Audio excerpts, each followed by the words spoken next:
Hi friends, అందరూ బాగున్నారా? ఈరోజు అయితే యూట్యూబ్ ఛానల్లో మనం చేపల కూర వండుతున్నాము. ఇంకా ఉల్లిపాయలు ముందులాగా ఉల్లిపాయలు, పచ్చిమిరపకాయలు,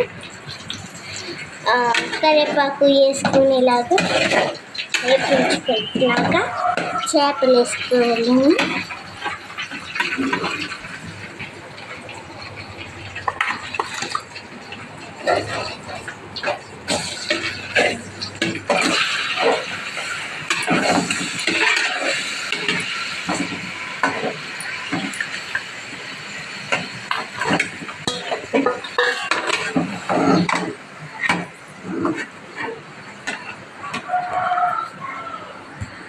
ఇలాగే వేసుకున్నాక తిప్పుకోవాలి.